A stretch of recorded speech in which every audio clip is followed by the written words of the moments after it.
कि जब इरादा कर लिया ऊंची उड़ान का, फिर कद क्या देखना आसमान। आपने कहा असफलता, अंग्रेजी में क्या स्पेलिंग है? FAIL, fail. मैं इसको कहूंगा फर्स्ट अटेम्प्ट इन लर्निंग। हमने देखा भी है, सुना भी है कि स्टूडेंट जो है वो स्ट्रेस के साथ साथ टाइम मैनेजमेंट को लेके काफी कंफ्यूजन में रहते हैं। भारत में हमारे पास सब कुछ है, लेकिन हमारी टाइम फिलॉसफी कमजोर है।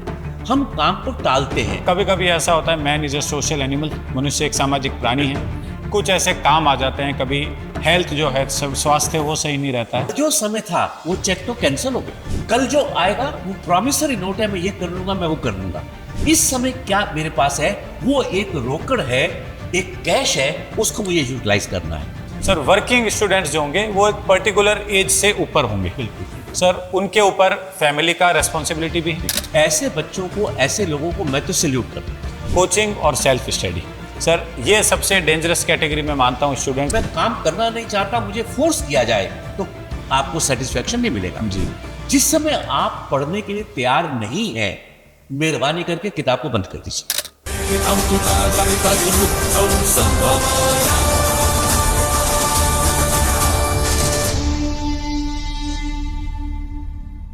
हेलो स्टूडेंट्स, स्वागत है आप सभी का पॉडकास्ट सीरीज RS एक परिचय सीजन 1 के एपिसोड 6 में। आज हमारा टॉपिक रहेगा स्ट्रेस एंड टाइम मैनेजमेंट, और इस पर चर्चा करने के लिए हमारे साथ मौजूद हैं प्रोफेसर AK मलिक सर। स्वागत है सर आपका। सर JNVU के फॉर्मर HOD रह चुके हैं, साइकोलॉजी डिपार्टमेंट के dean faculty arts education and social science के रह चुके हैं। सर को कई सारे स्टेट सिविल सर्विसेज एग्जाम में इंटरव्यू एक्सपर्ट के तौर पर शामिल होने का एक लंबा अनुभव है। सर, सबसे पहले मैं आपसे पूछना चाहूँगा कि स्ट्रेस यानी कि तनाव, आखिर स्ट्रेस या तनाव होता क्या है सर? इसे परिभाषित कैसे किया जाए? प्रतीक जी, आपको सबसे पहले तो नमस्कार। और मैं इस बात की प्रशंसा करूंगा कि आज आपने वो टॉपिक लिया है जो वास्तव में इस समय की आवश्यकता है। लेकिन इससे पहले कि मैं तनाव पर बात करूं, मैं अपने सभी विद्यार्थियों को स्वतंत्रता दिवस की बहुत बहुत शुभकामनाएं और बधाई देता हूं। और मैं उनको ये आशीर्वाद देता हूं कि जिस प्रकार हमारा देश एक शिखर पर उन्नति पर जा रहा है, आज हम वर्ल्ड की थर्ड एक पावर बन गए हैं। हम आत्मनिर्भर भारत की तरफ बढ़ रहे हैं। चाहे मिशन सिंदूर हो, चाहे कहीं हो, हमने सब में, एक तरह में कहूँ आम भाषा में, हमने झंडे गाड़े हैं। तो मैं आज ये कामना करूंगा कि जो विद्यार्थी हमारे कॉम्पिटिशन्स के एग्जाम दे रहे हैं, ये भी अपने परीक्षाओं में झंडे गाड़े और उसी प्रकार उन्नति शिखर की तरफ चले जिस प्रकार हमारा देश बढ़ रहा है। ये मैं सब बच्चों के लिए आज शुभकामनाएं और अपना आशीर्वाद दूंगा। जी सर। अब मैं आता हूं आपके प्रश्न के ऊपर कि तनाव है क्या। जी सर। पहले तो मैं विद्यार्थियों से एक बात कहूंगा कि जब इरादा कर लिया ऊंची उड़ान का, फिर कद क्या देखना आसमान का। जब आपने तय कर लिया कि ऊंची उड़ान RS बनना, मुझे IS बनना है, मुझे पटवारी बनना है, मुझे शिक्षक बनना है, जब ऊंची उड़ान ली है तो फिर छोटी मोटी समस्याओं को तो ध्यान ही नहीं देना, फिर आसमान का कद नहीं देखना, फिर अपने को जंप मार के उसको छूना है। वास्तव में प्रतीक भाई, अगर मैं कहूं तो मैं तो ये मानता हूं कि स्ट्रेस नाम की कोई चीज होती ही नहीं है। स्ट्रेस मन की सोच है। मन के हारे हार है, मन के जीते जीत। मन हार गया तो हम तनाव में आ गए, मन जीत गया तो हमने तनाव को ओवरकम कर लिया। लेकिन तनाव, मैंने कहा आदमी की सोच क्यों है। मैं आपको बड़े छोटी सी बात से एक समझा दूं कि एक चीज आप में तनाव पैदा कर सकती है, मेरे में नहीं, मेरे में कर सकती है, आप में नहीं। जैसे क्रिकेट का मैच देख लीजिए, हम घर जाते हैं, क्रिकेट का मैच लगाते हैं, मैच चल रहा है इंग्लैंड और ऑस्ट्रेलिया के बीच, फाइनल इंडिया पाकिस्तान नहीं, वहां तो युद्ध की स्थिति में हम लोग आ जाते हैं। अब अपन ने मैच लगाया, वनडे मैच चल रहा है, और T20 ले लो या वनडे लगा लो, इक्वेशन आई, जीतने के लिए 14 रन और 6 खिलाड़ी खेले, आउट होने बाकी हैं और 60 गेंदें आनी बाकी हैं। मैच देखोगे कि नहीं देखोगे? बोर है कि नहीं? फिर तो क्या देखना, वन साइडेड बकवास बंद करो। अब इक्वेशन आई, जीतने के लिए 10 रन, अंतिम खिलाड़ी खेल रहा है और केवल 5 गेंदें बाकी हैं। मैच को देखने का मजा तभी आएगा। अब आएगा। आपने कहा, मैं नहीं कह रहा हूं, आप कह रहे हो मैच को देखने का मजा तो अब आएगा। हमें तो मजा आ रहा है, लेकिन वो खिलाड़ी कितने तनाव में है, बिल्कुल, वो बॉलर कितने तनाव में है, वो बैट्समैन कितने तनाव में है कि अगर रन नहीं बने तो हारे। इसलिए तनाव क्या है, इस समय किसी प्रकार की घबराने की आवश्यकता नहीं होती है। लेकिन तनाव आता है, इसमें कोई दो राय नहीं। तनाव को अगर मैं कहूं तो तनाव दो प्रकार के हैं। जी तनाव होना चाहिए, लोग तो तनाव प्रबंधन की बात करते हैं, मैं तो कहता हूं तनाव होना चाहिए। कौन सा? हमारी बॉडी के अंदर दो प्रकार के कोलेस्ट्रॉल है, जी गुड कोलेस्ट्रॉल और बैड कोलेस्ट्रॉल। गुड कोलेस्ट्रॉल आपको मालूम है जो धमनियों में जमा कोलेस्ट्रॉल होता है उसको साफ करता है, और बैड कोलेस्ट्रॉल क्या करता है, उसको ब्लॉक करता है। जी इसी प्रकार एक होता है यू स्ट्रेस, जी एक होता है डिस्ट्रेस। यू स्ट्रेस अच्छा स्ट्रेस है। अगर तनाव बिल्कुल नहीं होगा तो आदमी काम ही नहीं करेगा, पढ़ाई नहीं करेगा। मैं लेक्चर देना है, मैं कहूंगा कोई फर्क नहीं, दे देंगे। कुछ भी करना हो तो कुछ तनाव तो हमें मॉडरेट लेवल का चाहिए, लेकिन वही तनाव अगर अपनी सीमा पार कर जाता है तब वो डिस्ट्रेस बन जाता है, और वो फिर हमारे जीवन में बाधा पहुंचानी शुरू कर देता है। तो मैं विद्यार्थियों से ये कहूंगा कि स्ट्रेस पढ़ने का, काम करने का होना चाहिए, क्योंकि अगर कोई है ही नहीं, हमें ट्रेन पकड़नी है, पकड़ लेंगे। घर से कब निकले, अब स्ट्रेस है, सामान को पैक करना है, आधा घंटा पहले जाना है, प्लेटफॉर्म पे पहुंचना है, इतना स्ट्रेस तो रखो। नहीं तो फिर क्या होगा, भागते दौड़ते ट्रेन भी छूटेगी तनाव के अंदर। तो विद्यार्थियों को डिस्ट्रेस में नहीं आना है, लेकिन हल्का यू स्ट्रेस जो गुड कोलेस्ट्रॉल है उसको बनाए रखना है। तो सर अगर एक विद्यार्थी जीवन की बात करें, स्टूडेंट लाइफ की, तो सर स्टूडेंट लाइफ में तनाव या स्ट्रेस का सबसे बड़ा कारण या क्या कारण हो सकते हैं कि एक स्टूडेंट जो कि एक बहुत यंग एज में है वो भी बहुत ज़्यादा तनाव में आ जाता है? देखिए, अगर मैं तनाव की बात करूं तो तनाव को समझने के लिए मैं इसको कहता हूं कि तनाव संपूर्णता में समझना चाहिए। और संपूर्णता का मतलब है तनाव का कारण जैविक बायोलॉजिकल हो सकता है, इसका कारण मनोवैज्ञानिक साइकोलॉजिकल हो सकता है, इसका कारण सामाजिक सोशल हो सकता है। बीमारी का पता चले, एक्यूट स्टेज है, लास्ट स्टेज है, स्ट्रेस में आ जाते हैं। बिल्कुल। गिल्ट की फीलिंग हो, इन्फीरियरिटी आए, साइकोलॉजिकल, हम तनाव में आ जाते हैं। शादी ब्याह में सोशल इवल्स हैं, हम नहीं पूरा कर पाए, तनाव में आ जाते हैं। लेकिन विद्यार्थी जीवन में जो तनाव आता है वो क्या है, उसको समझना बच्चों के लिए जरूरी है। जी विद्यार्थी जीवन में जब आदमी 11th-12th पास करता है तो सबसे पहले उसके लिए प्रॉब्लम होता है कि मैं अपने जीवन में कैरियर क्या चुनूं। जी और वो कैरियर की जो चॉइस है, व्यवसाय की जो चॉइस है, वो उसके अंदर एक तनाव का कारण बन जाती है। फिर उस चॉइस तो ले ली, अब उसके लिए मैं अपनी तैयारी कहां से करूं, तैयारी के बाद मेरा सफलता मिलेगी कि नहीं मिलेगी। मैं पढ़ रहा हूं, मेरे अभिभावकों के, मेरे माता पिता के पैसे भी लगते हैं, रिसोर्स भी लगते हैं, मैं कोचिंग में भी जा रहा हूं, मेरे मार्क्स क्या आएंगे, मुझे कैसे पढ़ना चाहिए, मुझे क्या करना चाहिए। विद्यार्थी जीवन में जो सबसे बड़ा आता है वो अपने कैरियर के प्रति उनके अंदर आता है, और अपने पढ़ाई से संबंधित समस्याओं के प्रति आता है। क्योंकि जीवन की जो बाकी समस्याएं हैं वो तो फिर बाद में शुरू होती है, जब आप लाइफ में मैरिड हो जाते हो, फिर परिवार की प्रॉब्लम, फिर समाज, वो बाद में आती है। लेकिन विद्यार्थियों के लिए सबसे बड़ा होता है कैरियर ऑप्शन, अपनी पढ़ाई का प्रबंधन किस प्रकार करें, और एक आशंका कि मेरा क्या होगा, मेरा होगा कि नहीं होगा। ये प्रॉब्लम मेन होती है जो बच्चों के अंदर तनाव को पैदा करती है। बिल्कुल। तो सर जैसा आपने कहा कि एक अच्छे लेवल का स्ट्रेस, कम लेवल का स्ट्रेस होना चाहिए, जिसे हम यूस्ट्रेस कहते हैं, जो आपके परफॉर्मेंस को बेटर करेगा, और डिस्ट्रेस जो है वो नहीं होना चाहिए। लेकिन सर यूस्ट्रेस डिस्ट्रेस में कन्वर्ट हो सकता है, काफ़ी बार हमने देखा है हो भी जाता है। तो सर एक स्टूडेंट है जो कि बहुत यंग एज में है, वो एग्जाम्स की तैयारी कर रहा है, उसे सफलता नहीं मिल पा रही है, किसी को जल्दी मिल जाती है, किसी को लेट मिलती है। तो सर ऐसी स्थिति में अगर कोई स्ट्रेस में आ चुका है, उसे सर वो कैसे ओवरकम करे, कैसे उससे पार पाए? जैसे आपने कहा कि यू स्ट्रेस डिस्ट्रेस में बदल जाता है। बरसात आ रही है, रेनी सीजन है जी सर। ये अपन कहते हैं कि बड़ा अच्छी फसल होगी, मौसम अच्छा हो गया, वेदर अच्छा हो गया। लेकिन यही अगर बादल फटता है, अभी धराली में क्या हुआ जी, वो बादल फटा और वहां कितने मकान बह गए, बाढ़ आ गई, क्या नुकसान हुआ। यू स्ट्रेस तो मस्ट है जी, क्योंकि अगर स्ट्रेस का लेवल जीरो है, ड्राइव लेवल जीरो है, तो आदमी काम ही नहीं करेगा, मोटिवेशन ही जीरो है। अब यू स्ट्रेस डिस्ट्रेस में कब बदलता है, वो तब बदलता है जब हमें अपने टारगेट को, या तो हमारे एक्सपेक्टेशन बहुत ज्यादा हो जी, मेरी अपनी, मैं कहां हूं ये मुझे नहीं पता और मैं आसमान के सपने लेने लगूं, तब बदलता है। या जब असफलता मिलती है तब हमारा यू स्ट्रेस डिस्ट्रेस में बदलता है जी। अब यू स्ट्रेस में मैं डिस्ट्रेस में ना आऊं, सबसे पहले हमें यह देखना चाहिए कि अपना विश्लेषण ईमानदारी से करना चाहिए, जिसको मैं अंग्रेजी में कहूं ऑब्जेक्टिव सेल्फ एनालिसिस। मेरी कमजोरियां क्या हैं, मेरी अच्छाइयां क्या हैं। अगर मेरा विद्यार्थी इस चीज को पहचान ले कि मेरी कमजोरी क्या है, मेरी अच्छाई क्या है। अच्छाई मोटिवेट करती है और कमजोरी हम उसको दूर करने का प्रयास करते हैं। एक बॉलर जब बॉल करता है, उसकी बॉल पर सिक्स पड़ जाए तो वो अपने बालों को झल्लाता है, वो एक्शन करता है कि मैंने गलत बॉल फेंकी।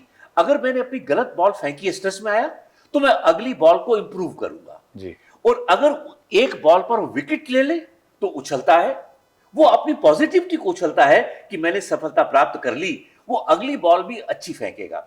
तो सबसे पहले हम ये देखें हमारी कमजोरी क्या है, हमारी अच्छाइयां क्या है। जी। अब हम एग्जाम देते हैं, जो आपने कहा पहली बार सफलता नहीं मिली, कोई दिक्कत नहीं है। हमें ये कभी उम्मीद नहीं करना कि हमें हमारा काम हमें ईमानदारी से करना है। मैं अपने टारगेट को अचीव करने के लिए अपने बेस्ट एफर्ट, जो मेरी क्षमता है, मैं उसको उड़ेलूंगा, मैं उसको करूंगा। अगर मान लीजिए पहली बार बच्चा असफल भी हो जाए तो उसको किसी स्ट्रेस में नहीं आना। आपने कहा असफलता, अंग्रेजी में क्या स्पेलिंग है? FAIL, fail. मैं इसको कहूंगा first attempt in learning. F से फर्स्ट, A से अटेम्प्ट, I से इन लर्निंग। ये मेरा लर्निंग का पहला प्रयास था। अगर लर्निंग का पहला प्रयास था तो मैं दूसरा प्रयास भी करूंगा। No no, I can't do, मैं नहीं कर सकता। No, negative no. मैं कहता हूं NO, नो नहीं, नेक्स्ट अपॉर्चुनिटी। मैं अगले अवसर को खोजूंगा, क्योंकि मैंने तैयारी शुरू की है। मैं एक गांव से आया हूं, मैं एक समाज से जुड़ा हूं, अपनी प्रिपरेशन कर रहा हूं। सफलता नहीं मिली, कोई इशू नहीं है, मेरे अंदर क्षमता है। हमें विश्वास अपने अंदर पैदा करना होगा कि क्षमता है, मैं एफर्ट्स करूंगा तो मेरे अंदर सफलता मिलेगी। दिक्कत क्या होती है? तनाव कब बढ़ जाता है? हम पहली बार जब नहीं हो पाता या पढ़ाई का लेवल देखते हैं कि बहुत ज्यादा, हम सोचते हैं हम नहीं कर पाएंगे, तो बच्चा किस में आ जाता है? तनाव में। इसमें कभी भी तनाव में नहीं आना चाहिए। हम अपने अंदर एक विश्वास पैदा करें और अपनी तैयारी को क्रमशः स्टेप बाय स्टेप आगे बढ़ाएंगे तो कोई कारण नहीं कि हमारे अंदर तनाव आए। यानी कि सर खुद का स्वॉट एनालिसिस आपको करना चाहिए। अपने को एनालिसिस आपको करना ही पड़ेगा। सर हमने देखा भी है, सुना भी है कि स्टूडेंट जो है वो स्ट्रेस के साथ साथ टाइम मैनेजमेंट को लेके काफी कंफ्यूजन में रहते हैं। देखिए, हाँ, तो सर समय प्रबंधन जैसे बात की जाए कि स्टूडेंट की लाइफ में, तो सर टाइम की अहमियत, टाइम का इंपॉर्टेंस एक उम्र बीत जाने के बाद काफी सारे स्टूडेंट्स को समझ में आता है। तो सर सही वक्त पे सही कार्य करना, इसके लिए सर स्टूडेंट्स को क्या करना चाहिए? देखिए, लाइफ के अंदर विद्यार्थी हो या कोई भी हो, टाइम एक स्ट्रेस का बहुत बड़ा कॉज है जी। अगर हम टाइम पर बात काम नहीं कर पाए, तनाव में आते हैं। बिल्कुल। और ये तनाव समय की बात हम नहीं कर रहे हैं, ये सदियों से चली आ रही है। काल करे सो आज कर, आज करे सो अब, पल में प्रलय होएगी फिर करेगा कब। ये क्या है? Time management. हम अपने टाइम को पहचाने। मैं कई बार प्रतीक जी हंसी मजाक में या लाइटर मूड में कहता हूं, भारत में हमारे पास सब कुछ है लेकिन हमारी टाइम फिलॉसफी कमजोर है। हम काम को टालते हैं, कल कर लेंगे, परसों कर लेंगे, ये कर लेंगे, कल पढ़ लेंगे। तो टाइम मैनेजमेंट जो है ये तो हमें करना ही पड़ेगा और उसके बिना हमारा गुजारा नहीं है। अब विद्यार्थी टाइम को, आप फिर पूछेंगे विद्यार्थी टाइम को कैसे मैनेज करें? जी। हमें अपना एक रूटीन बनाना पड़ेगा। टाइम मैनेजमेंट की जो बात आपको पूछ रहे हैं, मैं कोई एक यार्ड स्टिक नहीं बना के दे सकता कि ये 1 2 3 फॉलो करो सबका। ये व्यक्ति से व्यक्ति अलग अलग होगा। उसका नेचर क्या, उसकी कमजोरियां क्या, उसकी शक्तियां क्या, उसकी क्या आदत है, ये सबसे अलग होगा। लेकिन हमें अपने टाइम के लिए सबसे पहले हमें ये करना चाहिए, अपना एक रूटीन सेट करना चाहिए। मैं सुबह उठूंगा, मैं योग करूंगा, प्राणायाम करूंगा, फिर ये करूंगा, फिर मुझे पढ़ने जाना है, कॉलेज जाना है, कोचिंग ये जाना है, फिर मैं आकर खाना खाऊंगा, फिर मैं ये करूंगा, फिर मेरा टाइम टेबल होगा। मैं अपने टाइम टेबल को फॉलो करते हुए अपने समय सारणी बनाइए। याद करिए, कॉलेज स्कूल में हम पढ़ते थे, समय सारणी होती थी, लेकिन हमें घर की भी एक समय सारणी बनाते थे जो अलमारी के पीछे चिपका देते थे, किताबें यहाँ रखते थे। वो हमें एक टाइम टेबल बच्चे को बनाना होगा कि इस समय मैं ये पढ़ूंगा, इस समय ये पढ़ूंगा, इस समय पढ़ूंगा। उस टाइम टेबल को, रूटीन को अगर बच्चा फॉलो करता है तो उसके अंदर स्ट्रेस पैदा कम होते हैं। सर जैसा कि आपने कहा कि स्टूडेंट्स को टाइम टेबल बना के रखना चाहिए और उसे थॉरोली फॉलो करना चाहिए। सर कभी कभी ऐसा होता है, man is a social animal, मनुष्य एक सामाजिक प्राणी है। कुछ ऐसे काम आ जाते हैं, कभी हेल्थ जो है, स्वास्थ्य वो सही नहीं रहता है, कभी कोई और घर में काम आ जाता है, कभी कोई निजी कार्य आ जाता है। सर ऐसी स्थिति में जो रूटीन हमने बनाया है वो हम फॉलो नहीं कर पाते और वो एक दिन के लिए स्किप हो जाता है। तो सर वो स्टूडेंट जो बहुत सिंसियरली कमिटेड तरीके से उस रूटीन को फॉलो कर रहा था, एक दिन अगर वो रूटीन स्किप हो जाता है तो वो भी एक स्ट्रेस का, तनाव का बड़ा कारण बन जाता है। सर, इस चीज को कैसे कंट्रोल किया जाए? मैं इसको भी आपको बच्चों को बताता हूं। सबसे पहले तो जब बच्चा अपना टाइम टेबल बनाए, उस टाइम टेबल को प्राथमिकता के आधार पर बनाए। सब बच्चे, किसी की इकोनॉमिक्स बहुत अच्छी होगी, किसी की ज्योग्राफी बहुत अच्छी होगी, किसी की हिस्ट्री बहुत अच्छी होगी, किसी की साइकोलॉजी बहुत अच्छी होगी। कोई इकोनॉमिक्स से घबरा गया, कोई ज्योग्राफी से घबराएगा, कोई मैथ से घबराता है। हर आदमी का अपना अपना एरिया होता है। हमें अपने एरिया को आइडेंटिफाई सबसे पहले करना है कि मेरे को कहां ज्यादा समय की जरूरत है। बिल्कुल। टाइम टेबल बनाते समय जो मेरे सब्जेक्ट मुझे कंफर्टेबल जोन में है, उसका वेटेज टाइम का कम होगा, और जो सब्जेक्ट मेरे जोन के बाहर लगते हैं, बाहर तो कुछ भी नहीं होता। ये देखिए, पेपर में क्या होता है, क्वेश्चन इजी डिफिकल्ट, मैं कहता हूं मानता ही नहीं हूं। जो आता है वो इजी, जो नहीं आता वो डिफिकल्ट। लेकिन फिर भी स्टूडेंट्स हैं, मुझे साहब इसमें आपकी इकोनॉमिक्स ले लो, तो बच्चे बजट सर्वे में क्वेश्चंस ज्यादा होते हैं, बच्चे घबराते हैं, तो मैं उसके लिए टाइम ज्यादा अलॉट करूं। अगर मैं ज्योग्राफिकल डिवीजन की बात करूं, वहां पर ज्यादा बात कर लूं, तो मुझे अपना सबसे पहले तो प्रायोरिटी वाइज टाइम टेबल को बनाना होगा। अब आपने जो दूसरा सवाल पूछा, ये बहुत ही महत्वपूर्ण का और बहुत इंपॉर्टेंट सवाल पूछा। हम टाइम टेबल बनाते हैं और स्किप हो जाता है। एनी सोशल एनिमल है, कोई गेस्ट आ गया जी, कभी कोई काम पड़ गया, कहीं बाहर चले गए, तो स्किप होगा। लेकिन अगर स्किप हो तो उसके लिए आपको किसी प्रकार की स्ट्रेस नहीं लेनी है। कारण क्या है, आज मेरा ये हिस्ट्री का 1 घंटा था, वो मैं नहीं पढ़ पाया। अब देखिए, उसको छोड़ दीजिए। अब अगर आपने कहा नहीं हिस्ट्री, अब मैं टाइम टेबल को आगे बढ़ाता चला जाऊं, हिस्ट्री अगला मेरा पॉलिटिकल साइंस था, तो मैं पॉलिटिकल साइंस, वो क्यूमुलेटिव आप लेट होते चले जाएंगे। अब आपने आज नहीं हिस्ट्री पढ़ा, कोई दिक्कत नहीं। जब मैं हमेशा क्या कहता हूं, टाइम इज ए मनी। जी, समय पैसा। क्यों पैसा है? मैं इसलिए नहीं कह रहा हूं पैसा उस सेंस में, मैं ये कहता हूं yesterday was a cancelled cheque, tomorrow is a promissory note, today is ready cash, use it. कल जो समय था वो चेक तो कैंसिल हो गया, कल जो आएगा वो प्रॉमिसरी नोट है, मैं ये कर लूंगा, मैं वो कर लूंगा। इस समय क्या मेरे पास है, वो एक रोकड़ है, एक कैश है, उसको मुझे यूटिलाइज करना है। अब बच्चे का आज 1 घंटा हिस्ट्री का टाइम टेबल था, घर में मिस हो गया मान लीजिए, अब पॉलिटिकल साइंस पढ़ा, पास्ट हो गया ना, वो तो 1 घंटा बीत गया। अब वो पॉलिटिकल साइंस में हिस्ट्री सोचने बैठ जाएगा, तो ना तो पॉलिटिकल साइंस पढ़ पाएगा ना हिस्ट्री पढ़ पाएगा। यस्टरडे गया, खत्म, उसको हटा दो। अच्छा, मैं आज पढ़ रहा हूं पॉलिटिकल साइंस, आज मेरा हिस्ट्री चूक गया, पढ़ पॉलिटिकल साइंस रहा हूं, अच्छा मैं कल कर लूंगा। मत सोचिए, ये 1 घंटा मेरा हिस्ट्री का है पढ़ने का, मैं केवल उसको कंसंट्रेट करूंगा। फिर जो मेरा 1 घंटा चूका है, जो मैं चूक गया किसी कारण से, उसको मैं छुट्टी के दिन या किसी दिन अपने इन्हीं पीरियड्स को, जो मैंने 1 घंटे का पढ़ने का रखा है, इनको मैं एक दिन के लिए 50-50 मिनट का कर दूंगा, और उन 50-50 मिनट के बाद जो 10-10 मिनट मेरे बचेंगे, वो मैं कल के टॉपिक जो छूटा है उसको फॉलो कर लूंगा। तो कहने का मतलब यह है कि जब वर्तमान में जिस चीज को मैं पढ़ रहा हूं टाइम मैनेजमेंट के लिए, उस समय पिछला जो है उसको भूल जाओ जी, आने वाला इसके बाद उसके बारे में मत सोचो, क्योंकि आपका कंसंट्रेशन कहीं भी नहीं लगेगा। तो इस प्रकार अगर बच्चा अपने टाइम टेबल को फॉलो करके चलता है, तो निश्चित रूप से वो हर सब्जेक्ट को कवर भी करेगा, और उसको जो किसी कारण रह गया उसका कोई भी तनाव नहीं। यानी कि जैसा कि सर आपने कहा कि स्टूडेंट्स को प्रायोरिटी सेट करनी चाहिए, प्राथमिकता अपनी निर्धारित करनी चाहिए, और पास्ट यानी कि बीत गई सो बात गई, उस पर ज्यादा फोकस नहीं करना चाहिए। प्रेजेंट में जो आपके पास है उसी के बारे में आपको चिंता करनी चाहिए और उस पर काम करना चाहिए। मतलब मेरा ये है कि पास्ट का स्ट्रेस नहीं लो, ये मतलब नहीं है कि जो पास्ट का छूटा उसको छोड़ दो जी। जैसा मैंने कहा, अगले दिन आप रूटीन डेली का बनाइए, वीकली बनाइए कि लास्ट वीकेंड में मैं क्या करूंगा। जैसे वीकेंड में मैं रिवीजन करूंगा, टाइम टेबल बना लो कि मैं जो जो पढ़ा इसका रिवीजन करूंगा। अब इनमें आप थोड़ा सा जो छूट गया 1-2 घंटे का, वो उसको टाइम स्लॉट को अपने जो घर के हैं, कोचिंग का कॉलेज का टाइम तो एडजस्ट होता नहीं है, वो तो फिक्स्ड होता है। एक घर का मेरा जो टाइम टेबल है, जो बच्चा पढ़ता है, वो तो एडजस्टेबल है, फ्लेक्सिबल है। उसमें मैं 10-10 मिनट का जो छूट गया या 5-5 मिनट जो भी उसकी है प्रायोरिटी, उसके हिसाब से उस समय पढ़े।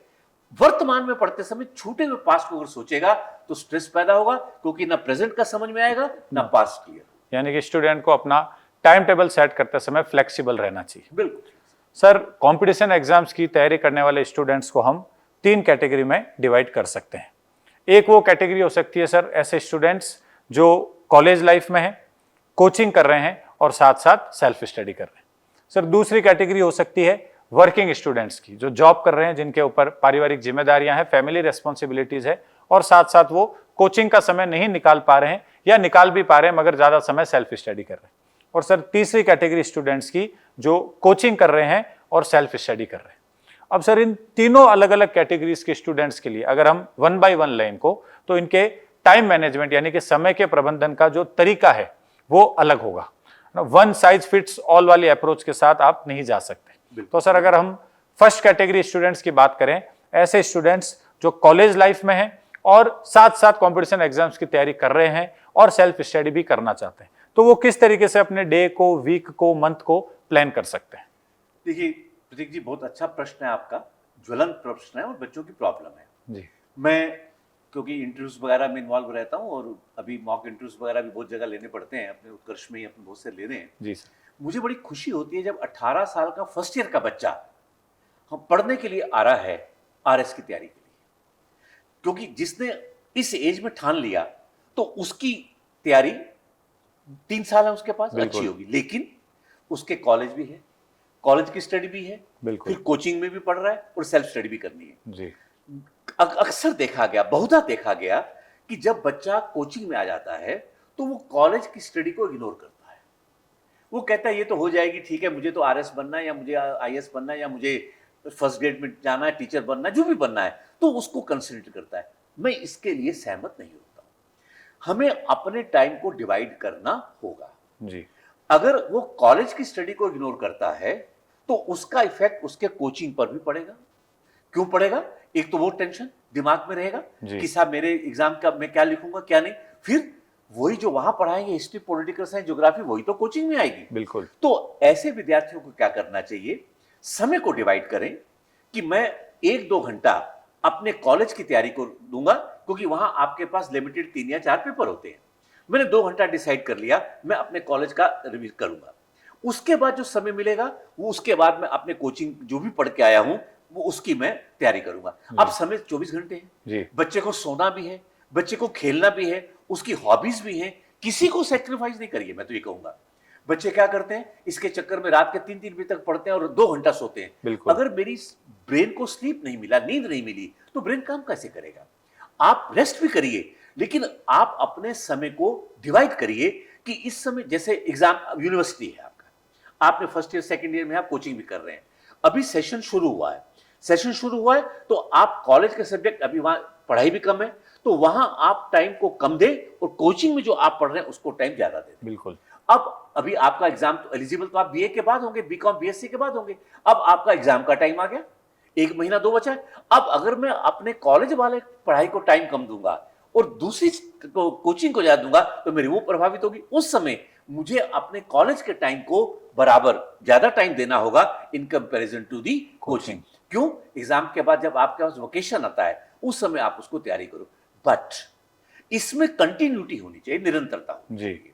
ये नहीं कि आज कर लिया, 1 दिन कर लिया, 2 दिन कर लिया, ये नहीं होना चाहिए। कंटिन्यूटी, मैं 1-2 घंटा कॉलेज के लिए डिवोट करूंगा, मैं 3 घंटा 4 घंटा अपने कोचिंग के लिए दूंगा, फिर जो कोचिंग के लिए आप पढ़ रहे हो घर में जाकर सेल्फ स्टडी ही तो है जी। तो मेरा कहना यह है, मैंने ऐसे बहुत से बच्चे देखे हैं जो केवल, मैं जोधपुर की बात नहीं कर रहा हूं, भारत में कई जगह जाने का अवसर मिला, वहां देखा मैंने 1-2 केस भी आए जिन बच्चों ने कोचिंग की तैयारी की लेकिन अपने कॉलेज को इग्नोर कर दिया। वो जब रिजल्ट आया तो कॉलेज में फेल हो गए। अब अगर आप ग्रेजुएशन में फेल हो गए तो आप तो एलिजिबल ही नहीं, आप एग्जाम तो कहने का मतलब जो ऐसे स्टूडेंट, उनको कॉलेज की स्टडी का भी टाइम टेबल देना होगा। जैसे मैंने बताया शुरू में कॉलेज ज्यादा, कोचिंग का टाइम टेबल घर में थोड़ा सा कम हल्का, फिर अपना रिवीजन, फिर जैसे एग्जाम आए उस समय कॉलेज वाले को ज्यादा करो, इसको कम करो, जैसा मैंने आपको बताया उस हिसाब से चलोगे तो ये बच्चे अपने टाइम को मैनेज कर। यानी कि कॉलेज गोइंग स्टूडेंट्स को कॉलेज के टाइम टेबल के अकॉर्डिंग अपने टाइम टेबल को चेंज करते रहना चाहिए। जब कॉलेज में स्टडी का लोड कम हो तब आप कोचिंग को ज्यादा समय दें, और जब कॉलेज में एग्जाम्स का टाइम आए तो जैसा सर ने कहा ग्रेजुएशन करना वैसे भी मिनिमम क्वालिफिकेशन है आरएस के एग्जाम को देने के लिए। Sir second category of students है working students. Sir working students जो होंगे वो एक पर्टिकुलर एज से ऊपर होंगे। सर उनके ऊपर फैमिली का रेस्पॉन्सिबिलिटी भी है, पारिवारिक जिम्मेदारियां भी हैं, साथ साथ वो इंस्पायर्ड भी हैं, वो आरएस जैसे एग्जाम्स की तैयारी करके एक पर्टिकुलर लेवल भी अचीव करना चाहते हैं। तो सर उनके पास कंपेरेटिवली तुलनात्मक रूप से कम समय रहता है। बिल्कुल सही। तो सर वो प्रोफेशनल जो काम है उसको तो कम कर नहीं सकते, वो तो फिक्स शेड्यूल वो है। तो उनकी जॉब है, सो करनी है। तो सर पढ़ाई का समय वो कब निकाले, कैसे मैनेज करें, किस तरह से वो जो अवेलेबल टाइम है उनके पास उसका बेस्ट यूटिलाइजेशन कर सकते देखिए, हैं? बहुत से लोग ऐसे आते हैं जो जगह जगह जॉब करते हैं और उसके बाद वो कंपटीशन की भी तैयारी करते हैं। जी ऐसे बच्चों को, ऐसे लोगों को मैं तो सैल्यूट करता हूँ सर, बिल्कुल। क्योंकि वो मेहनत अपना जॉब भी कर रहे हैं, क्योंकि पारिवारिक जिम्मेदारी है, शादी भी होगी, सब कुछ है, लेकिन मन में आगे बढ़ने की इच्छा भी है। वो जो मैंने कहा ना, जब इरादा कर लिया ऊंची उड़ान का, फिर कद क्या देखना आसमान का। अब उनको क्या करना है, उनको बैलेंस बनाना पड़ेगा between their personal life and the work life. जी काम पर तो आप कॉम्प्रोमाइज कर नहीं सकते, वहां आवर्स को आप कॉम्प्रोमाइज कर नहीं हो नहीं सकते। सकता। अब आप क्या करो, जैसे आप ऑफिस से आए, ऑफिस से आने के बाद आदमी रिलैक्स भी करेगा, थका भी होगा, थोड़ा सा घर बार का काम होगा, उसको पहले आप फ्री करो। जैसे मान लीजिए 5 बजे आप आए, जी अब ये नहीं कि 5 बजे पढ़ने बैठ जाओ। आप 5 से 7, अगर मैरिड है, बच्चों को भी टाइम देना है, परिवार को भी समय देना है, आप उनके साथ अपना एंजॉय करो। अब खाना वाना आपने खा लिया, उसके बाद आप अपने टाइम टेबल को बनाओ कि मेरे को 5-6 घंटे की नींद लेनी है। अब कुछ लोग क्या होते हैं, उनको मॉर्निंग, अच्छा आप पूछेंगे किस समय पढ़े, बिल्कुल सर। उनको होता है किसी को मॉर्निंग, किसी को क्या, वो जो उनके पास 4-5 घंटे से ज्यादा उनके पास समय नहीं होगा पढ़ने का, जी क्योंकि सामाजिक जिम्मेदारियों के साथ उस 4-5 घंटे को वह अपनी प्रायोरिटी वाइज, जिसको मैंने शुरू में कहा प्रायोरिटी सब्जेक्ट वाइज, वो अपने टाइम टेबल को बनाए। अब गवर्नमेंट में जहां 5 डे वीक है, सैटरडे संडे की छुट्टी भी होती है, कई जगह 5 डे वीक नहीं है, केवल संडे की छुट्टी होती है। उनको उस छुट्टी के दिन को अपने स्टडीज के लिए टाइम को ज्यादा डिवोट करना चाहिए। बिल्कुल। कुछ लोग कहते हैं कि ऑफिस में भी पढ़ते रहे, मैं इससे एग्री नहीं करूंगा। अगर मैं ऑफिस में पढ़ रहा हूं तो ना तो मैं ऑफिस का काम कर पाऊंगा और ना ही मैं अपनी पढ़ाई में ध्यान केंद्रित कर रहा हूं। बिल्कुल। अब 5-10 मिनट आप फ्री, आप किताब खोल के बैठ गए, तब बिल्कुल। तक आपका काम आ गया, आप लैपटॉप पे बैठ गए, तो ना उधर ध्यान ना इधर ध्यान।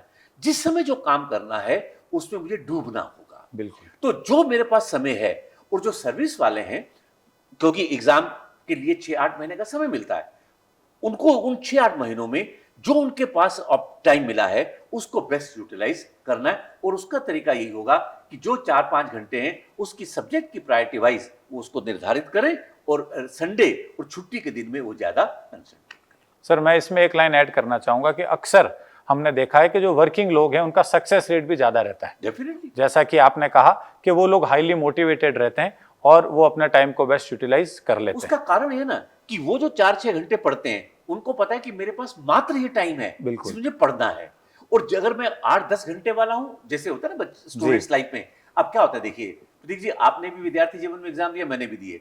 अगर एक पेपर में दूसरे गैप में विश्वविद्यालय में 6 दिन का गैप आ जाए तो आदमी पढ़ता तो लास्ट के 2 दिन ही, 4 दिन तो मस्ती में आ जाता है। बिल्कुल। और अगर गैप 1 दिन का हो तो फिर जोर मारता है। अब ये जो बच्चे जो सर्विस में नहीं होते, इनको तो कर लेंगे, जिसको अंग्रेजी में कहते हैं प्रोक्रेस्टिनेशन, जी डिलेइंग टैक्टिस। डिलेइंग टैक्टिस किसी को भी नहीं करनी, चाहे सर्विस वाले हैं चाहे स्टूडेंट्स हैं, टालिए मत।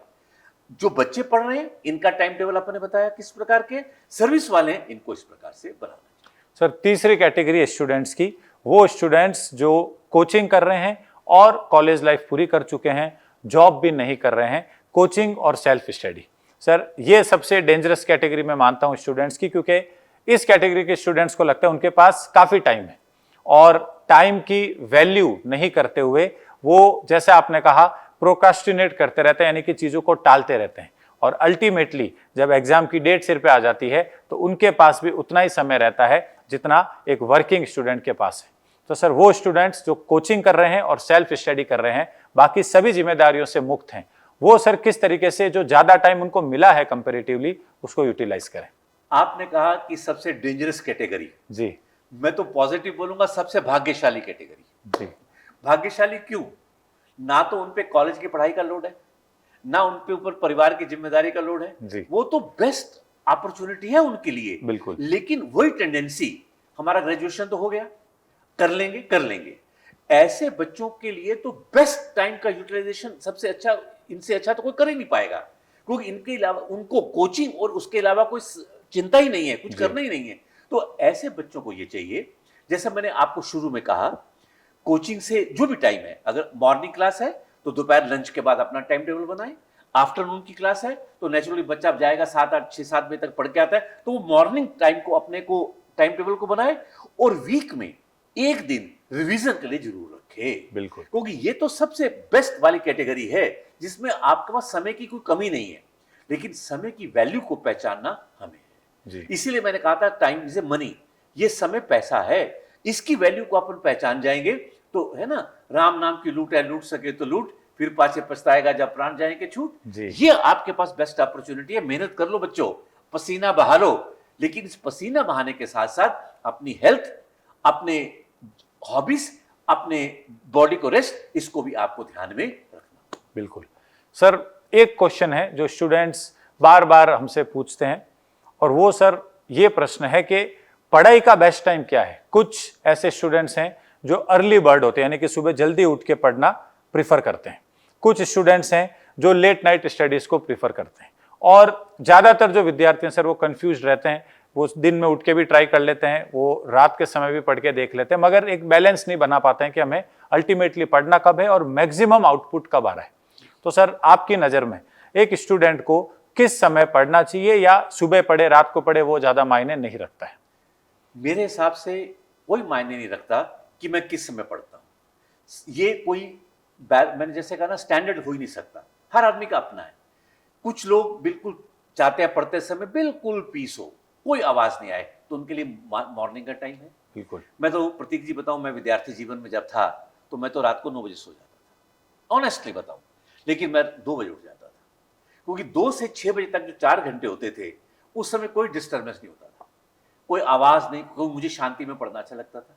कुछ लोग होते हैं उनको शांति अच्छी नहीं लगती, वो कहते हैं क्या बोर हो रहे हैं यार, कोई आवाज नहीं आ रही, कुछ नहीं, हलचल ही नहीं है, वो उनको लगता है हलचल होती हो। ये डिपेंड करेगा कि मेरे लिए क्या, मेरी क्या मतलब श्रेष्ठता है। लेकिन जब भी पढ़ें डिस्ट्रैक्शंस को अवॉइड करें। अब आप पढ़ रहे हैं, आपका मान लीजिए सुबह नहीं उठ सकते तो रात को पढ़ो, शाम को 8 बजे बैठ जाओ पढ़ने, खाना खाओ, उसके बाद अब मोबाइल को साइड में कर दो। ये डिस्ट्रैक्टर है। मोबाइल होगा तो सोशल मीडिया पर ध्यान जाएगा, कभी आप यूट्यूब खोल लेंगे। मोबाइल का उपयोग बच्चा तभी करे जब उसको कोई एकेडमिक उस समय जरूरत हो। तो पढ़ने के समय का हिसाब हर आदमी के लिए अपना अपना होगा। कुछ लोग ऐसे होते हैं, वो कहते हैं मुझे दिन में पढ़ना अच्छा लगता है। ये आपको डिसाइड करना है कि आप अपने टाइम को बेस्ट यूटिलाइज कब कर सकते हैं। अब यहां पर मैं प्रतीक जी एक बच्चों को ऐड करना चाहूंगा कि बहुत से बच्चे, आप शायद अगला सवाल मुझसे पूछोगे भी, कितने घंटे पढ़े, बिल्कुल, कितना पढ़ना चाहिए। अब कुछ बच्चे 4-4 5-5 घंटे बैठे रहते हैं, कोई बच्चा 1 घंटे बाद उठ जाता है। देखिए, अधिगम का, लर्निंग का बेसिक सिद्धांत है कि अगर मैं काम करने को तैयार हूं और मुझे काम करने दिया जाए तो सेटिस्फैक्शन मिलेगा। मैं काम करना नहीं चाहता, मुझे फोर्स किया जाए तो आपको सेटिस्फैक्शन नहीं मिलेगा जी। जिस समय आप पढ़ने के लिए तैयार नहीं हैं, मेहरबानी करके किताब को बंद कर दीजिए।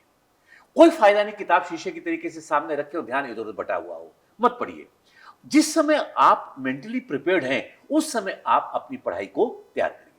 अब आप कितना पढ़ें, इसका भी कोई स्टैंडर्ड उत्तर नहीं है, क्योंकि हर आदमी की अपनी कैपेसिटी है। जैसे मैंने कहा ना शुरू में, अपना विश्लेषण खुद करो। मेरी कैपेसिटी 2 घंटे की, 3 घंटे की, 4 घंटे की, लेकिन मैं उन बच्चों के लिए जो थोड़ी देर में, या हर बच्चे के लिए एक स्टैंडर्ड आपको फार्मूला बताऊंगा जिसको मैं कहता हूं मास वर्सेस स्पेस मेथड, संकलित और वितरित विधि।